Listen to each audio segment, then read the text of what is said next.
Hi, everybody. Will here with this week's interview chair. We have Amy Rodrigues. So sit back and enjoy an hour with Amy Rodrigues.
Okay, ready?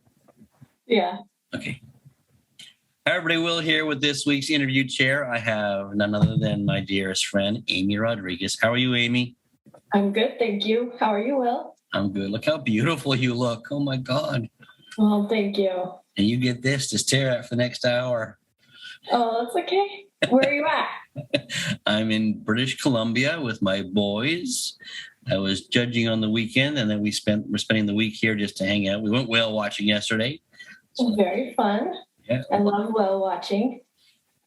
Yeah, I noticed not your normal background. No. I tried to tidy it up, and it's earlier here, so.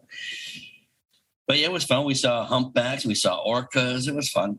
Oh, very good. Yeah. All right. We better get. It's not about me. It's about you. I'll interview you though. No. You do that. Maybe someday. Okay. All right. Let's start. How old were you, and how did you get started in the world of dogs? I feel like this story has been told before. No, you've never. Do you know? No. Go. Oh, okay. My parents started in mixed bred dogs that they competed in obedience with.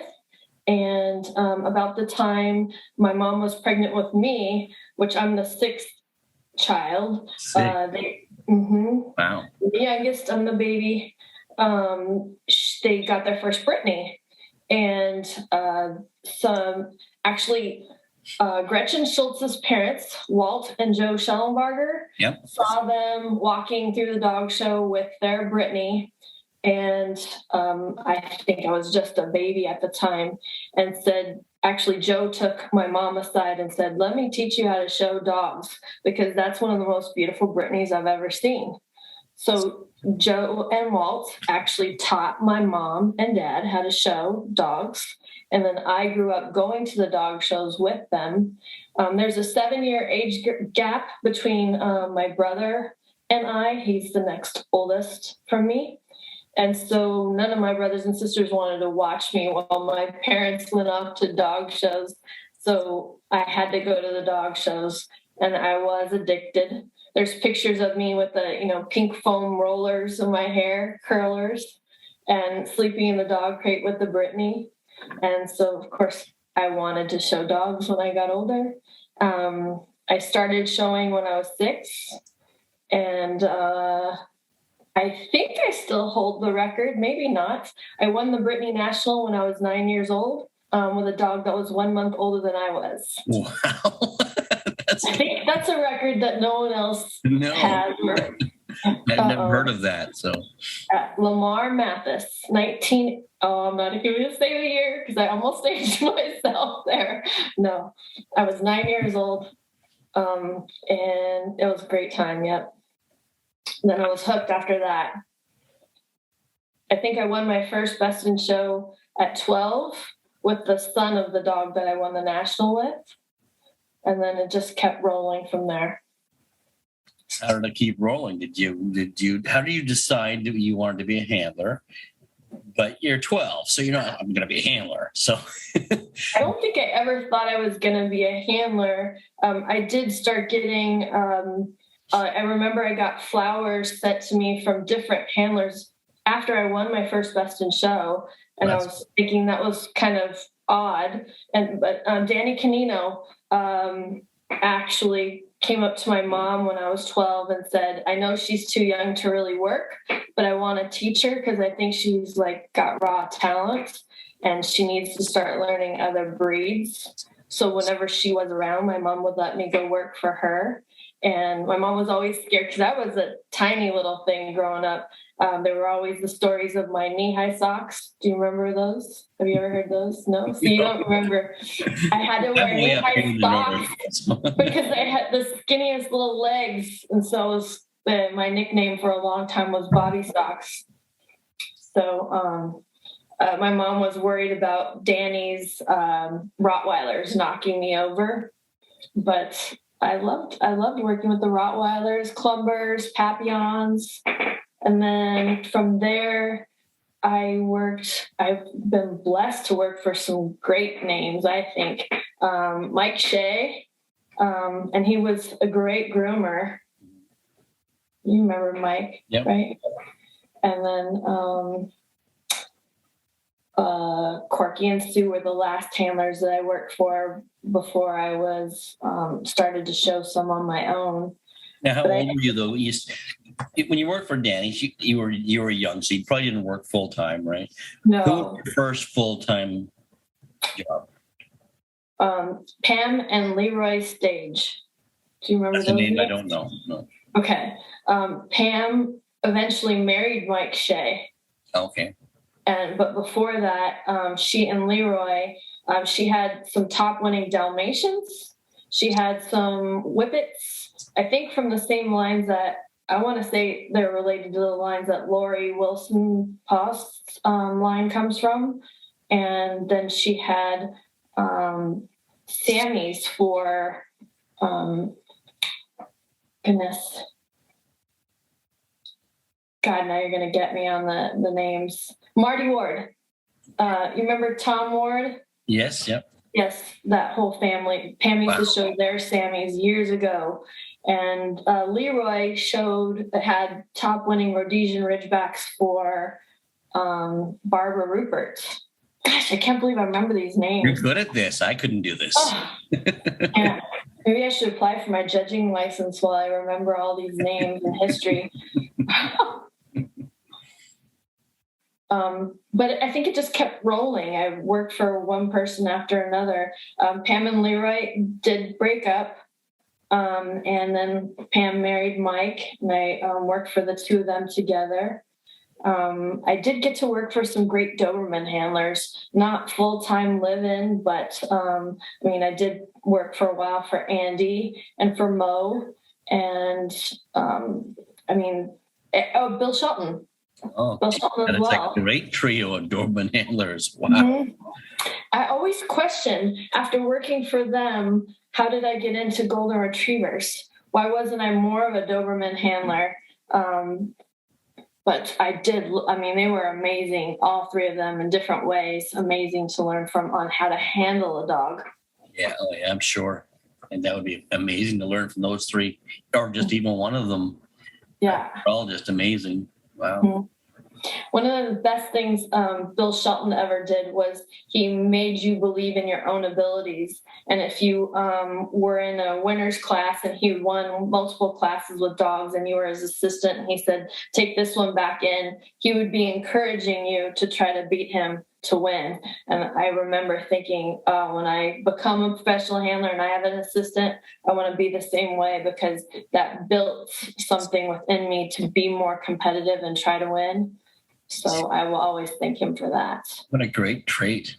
He's like that judging too. And you never see an exhibitor leave his ring unhappy, no matter what they get from him. I stopped him one time and asked him, because I just found it amazing. They were all happy.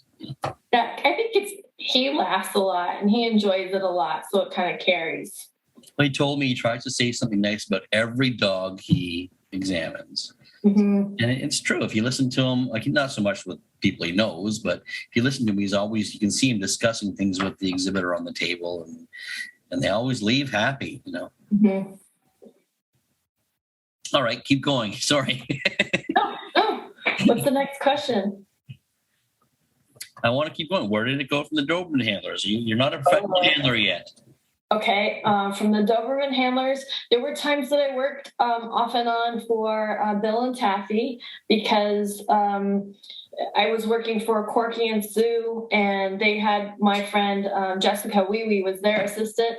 And when we, because she and I were both really heavy in school, we couldn't travel with the handlers that we worked for. So if Corky went to Northern California, Corky and Sue went to Northern California, and Bill and Taffy came south, we kind of switched and worked for each other's bosses for those given weekends because I stayed south and she stayed north.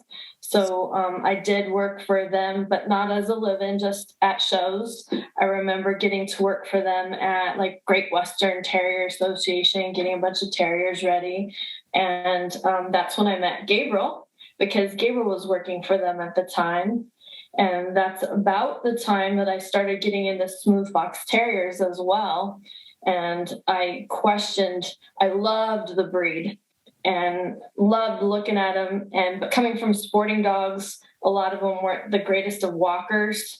And so I would pick Gabriel's brain all the time and ask him, why this, why that? And I think he got sick of me, but he was a great teacher about terriers as well. So then I think I went to UCLA, and when I was in college, I didn't really get to help handlers that much. I would do big events here and there, but I wasn't a full live-in assistant.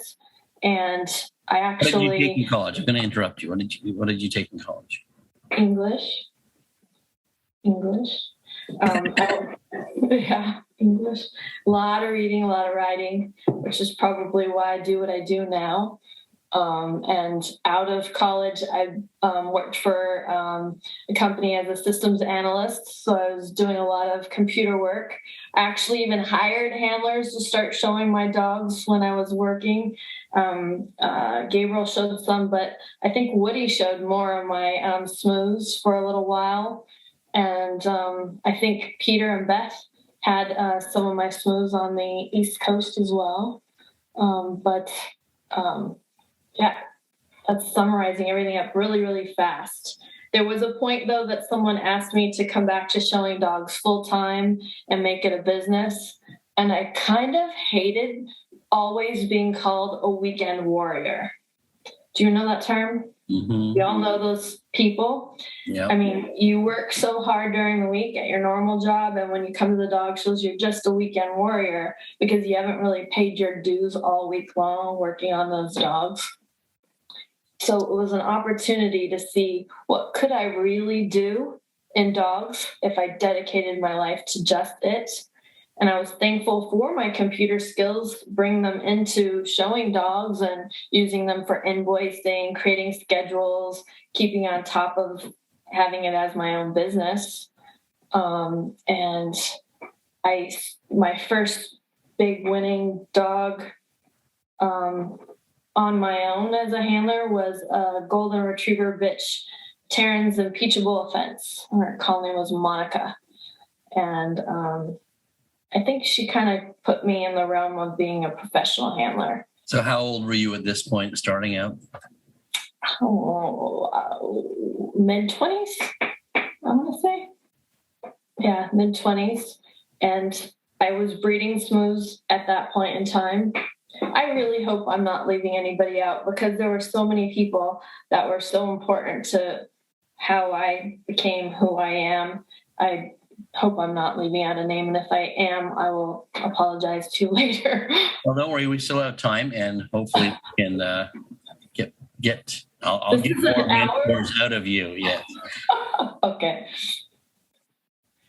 So Sandra Kim Hoffman was a lady in New York that was told that I was a talented handler, and she sought me out to show dogs for her and convinced me to quit my job and just show dogs.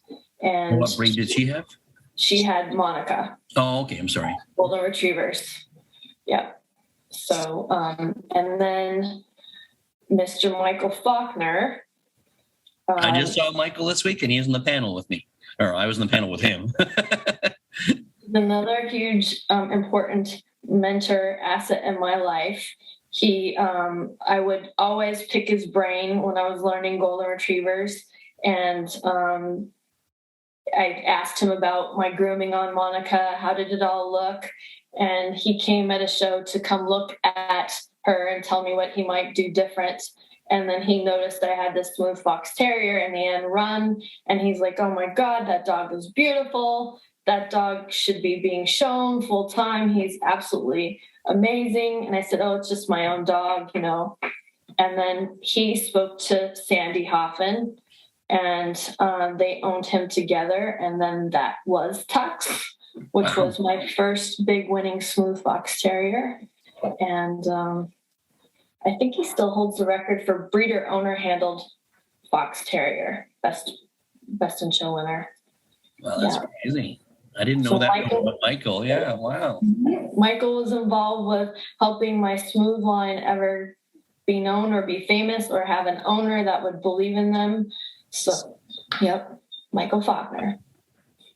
If on today's the other videos I do, he's in the 10 questions. I asked 10 questions of Michael Faulkner. It was a lot of fun. So.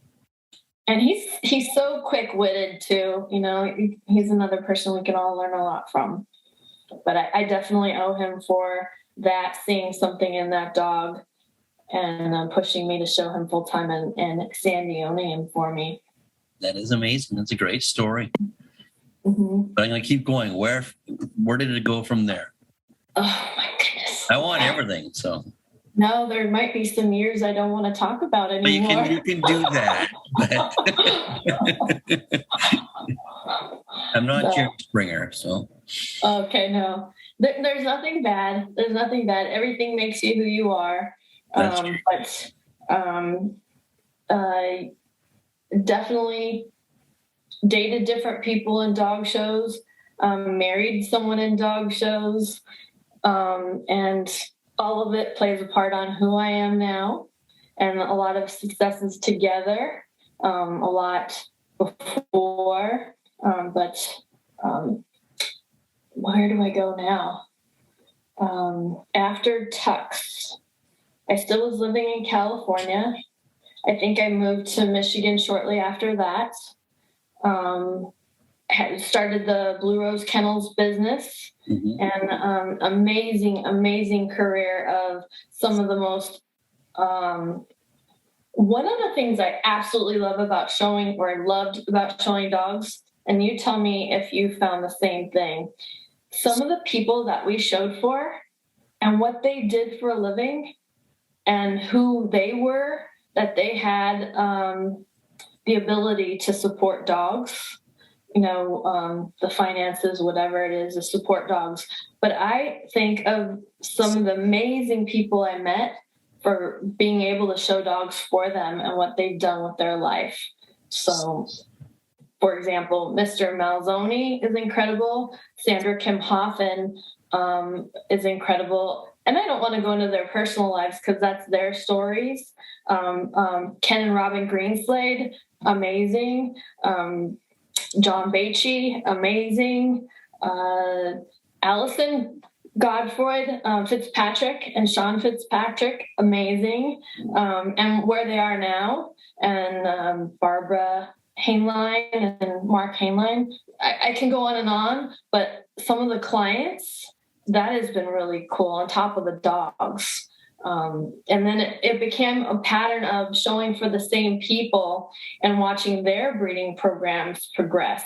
Connie from Purina with the Dalmatians, and Debbie with her Dalmatians, being a part in those breeding programs. And even if they want to listen to a little snippet of advice here or there, or how they're going to do something with breeding, and showing the next Dalmatian or showing the next Brittany, that has been really a lot of fun to me. Because as much as I'm a professional handler, I am a breeder owner handler.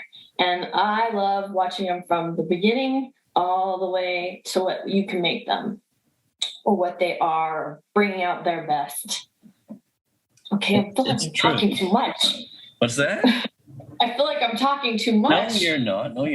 That's absolutely the truth. When I think about some of my dearest friends are my clients that I've had over the years, and that shows a sense of loyalty as well, because you talk to other handlers and they'll go through clients like there's water. And I had some that I've been showing dogs 20 years. So they become like family. No question. And unfortunately, you spend more time with them than your own family. And that's one thing that I do have a lot of regret now at this age of my life, is how much time was spent away from family. Yeah. So, but definitely amazing people. The dog of my life was definitely Dodger. Yeah. Well, why don't you give me the Dodger story too? The Dodger has a great story. I want to hear. That's what it's all about. So the picture right here, that's actually Tux. And when Tux died, I was like so sad.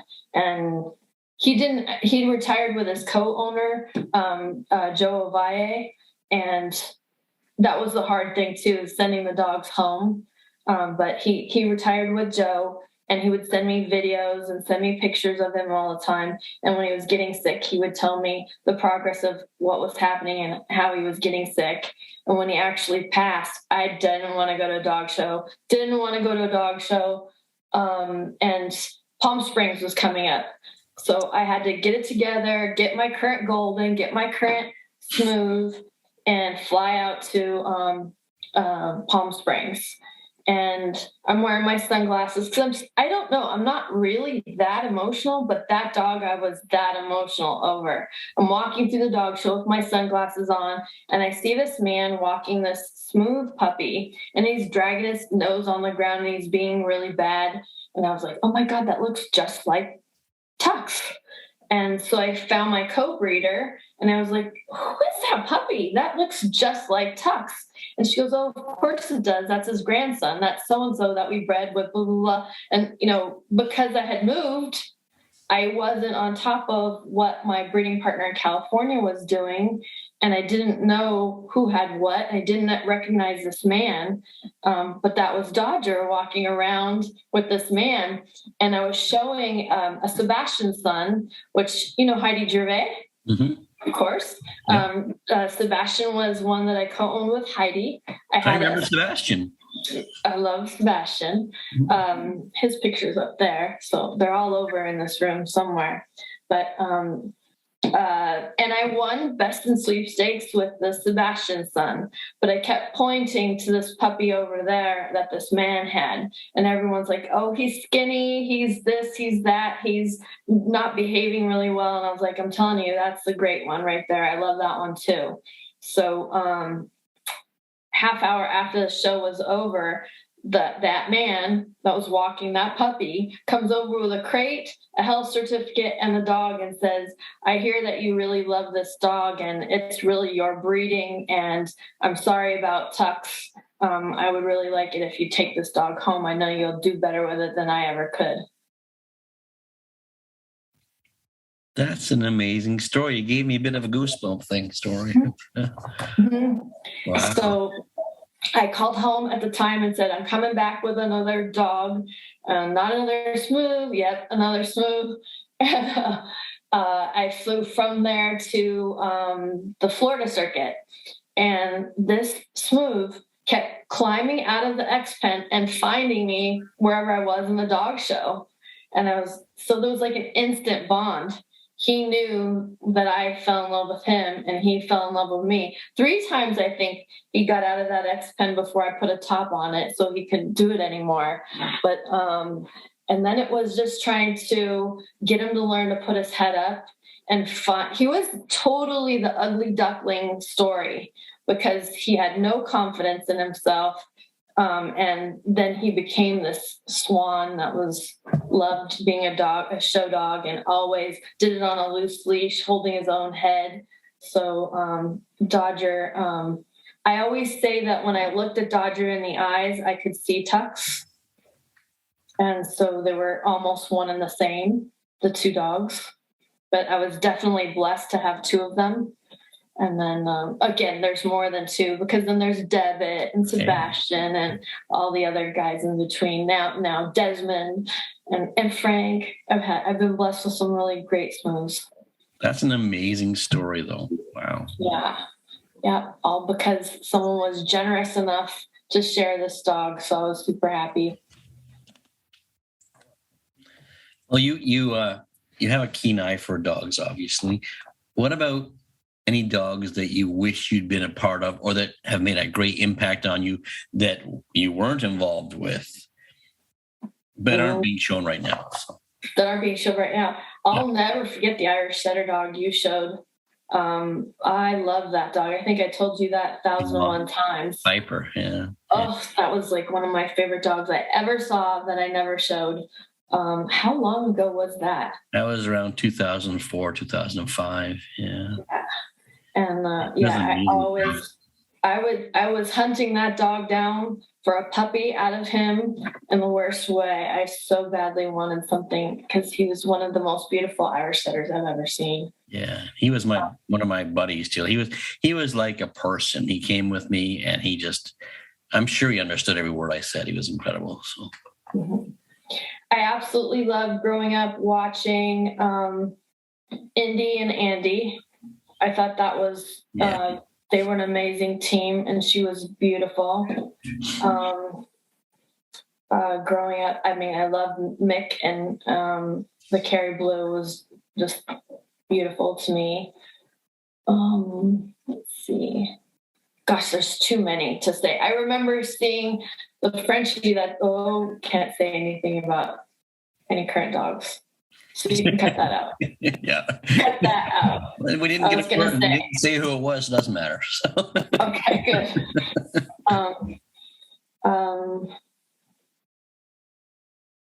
Dogs. You stumped me. Or at least maybe I'm just tired of talking. Well, let's go back to mentors, and because you talked about some earlier ones, there's probably ones out there that they don't even know that they were your mentors.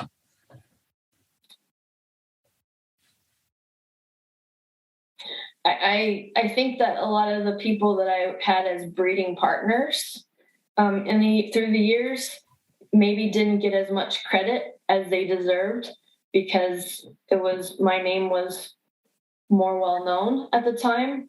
But there were so many people that I've bred with, whether it was, and I don't know if you know, Broxton is my kennel name, my personal kennel name, and it stands for BR is Brittany's, OX is Fox, and DEN is Golden's. And there have been so many people that without their help in those three breeds, the success of Broxton wouldn't have happened. So I always wish that I could make this big long list, and if I have an opportunity like this, read all their names off. But I just want to say, all of you, you know who you are, and you know how important you were to all of the dogs. And I always say a great dog is a collaboration. Not only does it take a great breeding partner, but it takes a great owner, and it takes a great handler and a great dog to really have the magic. Oh, your beagle that you did a lot of. Now I'm going to point to all the dogs you showed, but your beagle was pretty special. Well, yeah, I remember when you first saw her. It was the Tar Heel, I think, when you first saw her. And I find dogs before they're famous. Yeah, Tar Heel. Yeah. And I do like, I have a game where I try to find dogs at dog shows that I've never seen before that inspire me, and then tell the person with the dog that they have the dog and that it inspires me. I think it's a great dog. And I do like to then go back and see which ones have become famous after a while. I got to judge English Setter sweepstakes in Palm Springs a couple of years ago. I think you were judging a sweepstakes there too.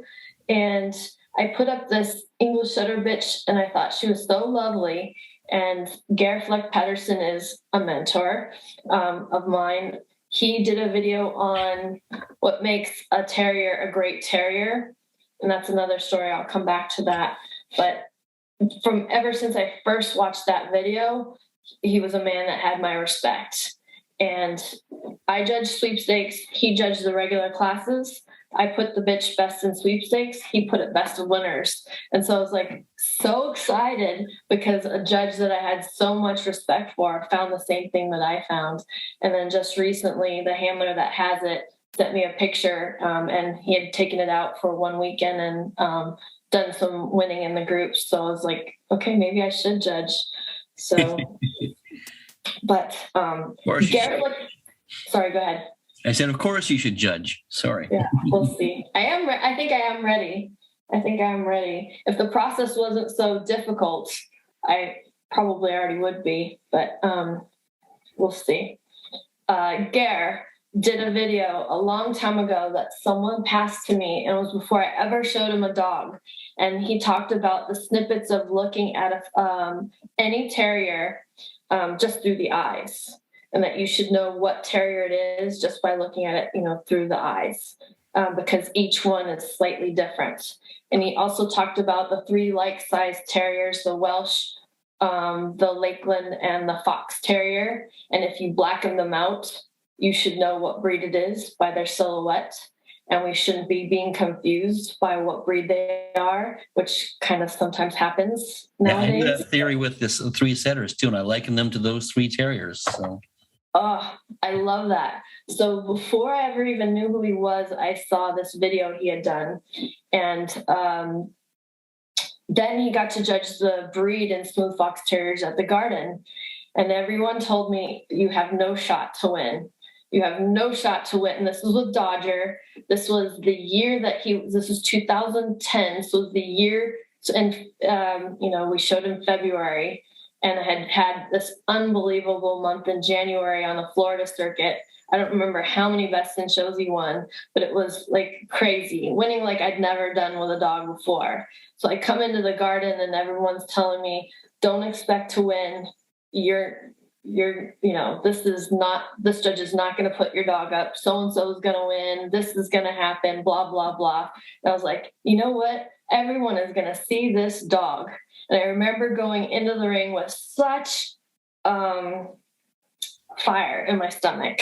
And I was going to put on a show, not over the top, but everyone was going to see this dog. Whether I won or lost, everyone was going to see that this dog should have won. And little did anyone know, he wasn't feeling good that morning. So I was a little concerned. I was like, oh no. But Fox Terriers don't let you know they're sick until they're really sick. So he went in the ring and showed like gangbusters. There's a picture where I come in for the free stack and I'm kneeling and everyone in the crowd is like watching. It's one of my favorite dog show pictures ever. And sure enough, we won the breed. And that was under the man that everyone said I had no shot to win under for political reasons. But I had listened to his videos and knew he was such a great dog man. And if he just looked at my dog, and it was like one of the best wins of my entire life ever, bar none. Best of breed in the Garden that year, 2010. I think I got Group 2 under Lorraine Boutwell to Gabriel with a Scotty. So it was a great day. Yeah. Wow. Another good story. Wow. Well, let's move on from that. If a youngster came up to you and said they wanted to be a professional handler, what advice would you give them? Don't do it. It's really, really hard because it's not like it used to be. No. And I hate to say that because I always want to be encouraging. I always want to inspire the next generation. And if we don't, where is it going to go? But I am a little concerned anymore that it's not what it used to be. Too many dog shows and too diluted. But on the other hand, to find the things that are encouraging, the time with your dog and training and building a relationship, and I think is really, really good for any kid. Coming home from school and training and trimming my dog was one of the highlights of my week.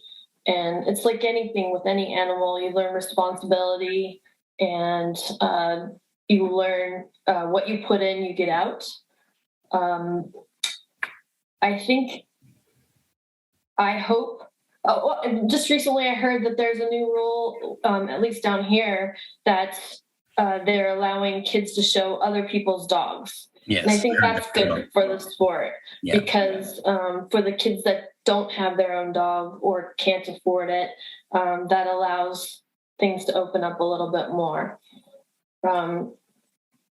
I did like when they used to ask questions, and I did like when they let us change dogs with each other, because then showed more ability. I understand the reasons why we don't anymore, but those are kind of the things that I say it's not the way that it used to be.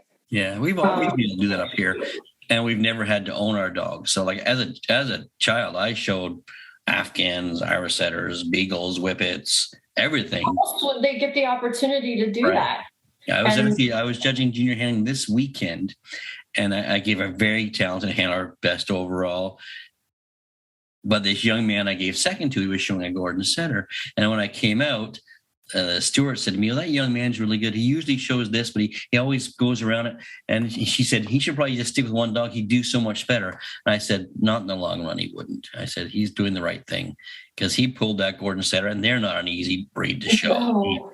He did a great job, and he probably did it because I was judging. He probably knew I had a kinship too. Kind of smart. Right. But I was impressed when I found that out, because I think that's what made me who I am.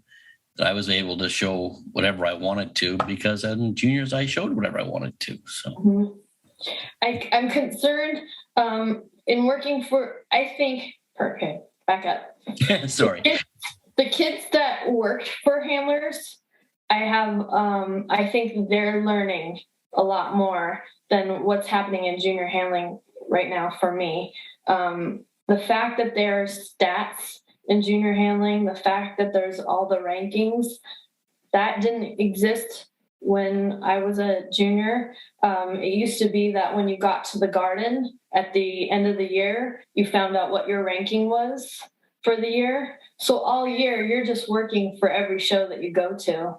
And the camaraderie was much more there. We were all friendly with each other, because I don't think anyone was keeping score. Mm-hmm. And I think now with that ranking system, the kids are becoming like the adults and a little bit too obsessed with the rankings instead of enjoying what the sport's supposed to really be about. That makes sense. But I do know they are the future of the sport. So what can we do to keep them inspired? I am excited about them getting to show whatever breed of dog. I do have my license to judge juniors, and I do enjoy judging juniors, but I have a hard time when I'm doing it not trying to teach when I'm doing it or give a little piece of advice. So yeah, it's hard. I know I'm the same way, because I do a lot of teaching, so I find it hard when you're in juniors trying not to correct things and give them advice. But oh well. Yeah. So you've had an amazing career. Any more goals? You have another goal in dogs? I want to say I'm really lucky and blessed. I never won a big event. Like, I've never gone best in show at Westminster like you have. The best I've done is a group 2. And I've never gone best in show at like Royal Canin, the AKC show. But I did go best veteran in show with Dodger there. And I did win best bred by in show with one of my golden retrievers there. So I kind of feel like I have accomplished a lot of my goals. And I'm very, very thankful for the opportunity to stop the systems analyst job and see what I could do. And I feel like I accomplished a lot, and I'm thankful for that. I hope that I shared a lot of knowledge with people along the way and mentored a lot. And all the kids that ever worked for me, they're my kids now. And I love them all dearly. There's not one that I don't. But I definitely feel lucky. I still have smooths that I'm breeding. The Brittany, I love my Brittany's. I don't actively breed them as much. I more breed them with my breeding partners, but I'm pretty proud of the one that's out that's doing some winning up in your country. I think I still want to breed and show what I breed and spot show for someone here or there. But again, if I become a judge, which I think that's what I'm leaning towards, I probably won't be showing dogs as much for other people. Right. Okay. I think the best way for me to give back now is probably to judge. Well, I agree. I think we all need to do that. So one more question. Uh-oh. Yeah, I know. Everybody says, to this question. If you were to meet let's say the 20-year-old Amy Rodrigues on the street, what advice would you give her now? Oh, no. I know. That's pretty obvious. No, just kidding. No. What would I tell her? Yeah, everything happens for a reason. And when you get to be this age, you're going to be the healthiest and happiest you've ever been. So just live it. And I feel great now. So I'm thankful for everything that I've been through. And I feel blessed. Seriously, I feel so lucky in so many ways. I'm so excited about what's next. So 20-year-old Amy, you got a lot to look forward to.